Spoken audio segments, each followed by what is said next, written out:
Hello and welcome back to Jacob's Toys 5 minute figure reviews. Please do like, share, subscribe and all of those things. All support to the channel is very much appreciated. In this video we're taking a look at the Marvel Legends Guardians of the Galaxy Volume 3 wave. In particular, Kraglin. This is the first time we've had him. Having a look at the box, you can see Cosmo, the Build-A-Figure there on the side. And you can see a nice little illustration with the leg that comes from Cosmo and the knife accessory, which is not much, is it? Let's be honest. A nice little artist render there on that side, and a generated picture there on the front. But it's exciting because it's the first time we've had Kraglin in the action figure form, even though he has been in the series since the beginning. Yeah, you know, he has. He's been there since episode 1. He's a really, really cool character, played, of course, by Sean Gunn. And I must admit, the picture makes it look like him. When you get him out of the box, the resemblance is there. Here is the Cosmo Build-A-Figure part. I'm just going to put that to the side because it's just a leg at the end of the day. And here's the tiny little knife accessory. You also get a really cool arrow effect accessory that we did get with the Yondu figure a few years back now, actually. So it kind of gives the impression that the arrow is flying. And yeah, you can put it in a little pouch here, and he's obviously taking on the mantle of Yondu. The knife goes in the back here. Now this is pretty much all a new sculpt from what I can tell. It definitely looks like Sean Gunn. The resemblance is there. Now the one thing that I'm really disappointed about is it's a new figure, new sculpt, but it's pinned. So it's not a pinless figure, which is a real shame. It would have just kind of made it even better. What I do really like is that his kind of body proportions are really off. It's not a flattering figure in the slightest, but then the Kraglin figure isn't. I would have liked an arrow without the effect so that you could just sit it in the pouch here if you weren't displaying him with the effect piece.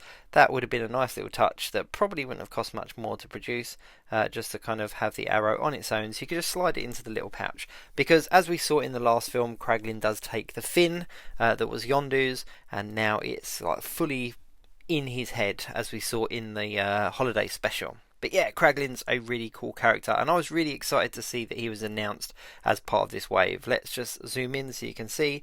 As I said, the photo real tech being used there on his face. And like I said, I think it's a really good likeness. I think it's a really decent likeness. The fact that this is a new sculpt is really cool as well, because there's whole like new sculpted parts in this figure. As I said, the body proportions are really off, so he's got really small little legs and quite a big long kind of torso with kind of thin little arms, but it does match how the character looks on screen. For those of you that know Kraglin from the comic books, this version of him is obviously very different. He's quite blue and alien looking in the comic books, but you know, we'll get to that at a later date, I'm sure. I'm sure we'll get a Kraglin kind of comic book accurate figure at some point.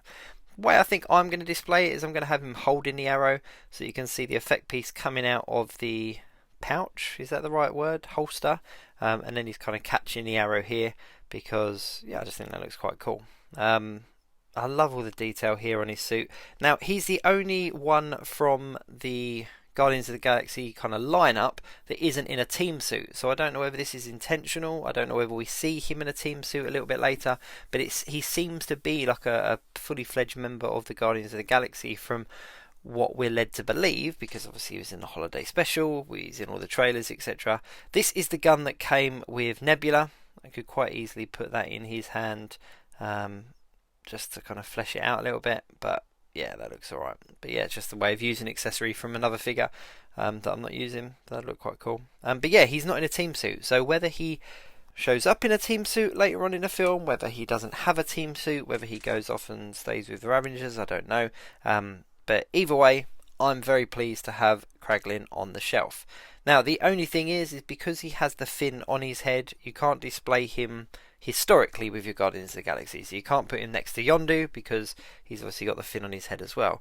It would have been a nice touch if maybe they made that detachable so you could have kind of volume 1 or volume 2 Kraglin, whereas this is definitely a volume 3 Kraglin because he's got that Yondu fin. All in all though, a really, really good figure. It was the one of the ones that I was most excited about from this wave, and apart from the fact that it's got pins on show, there's very little to be disappointed about. I think they've definitely put the work in here. Maybe a few more accessories, maybe a detachable fin, and maybe pinless would have made it a 10 out of 10, but yeah, all in all, I'm really not disappointed with this at all. Do check out my channel because I take a 5-minute figure review look at all of the figures in the Guardians of the Galaxy Volume 3 wave. Very excited for the film indeed. Please do like, share, subscribe, and all of those things. All support to the channel is very much appreciated. As I said, this is definitely one of my favourite figures of the wave, and in my opinion, definitely worth picking up. Thanks very much for watching. I'm Jacob, aka Jacob's Toys. I'll see you soon.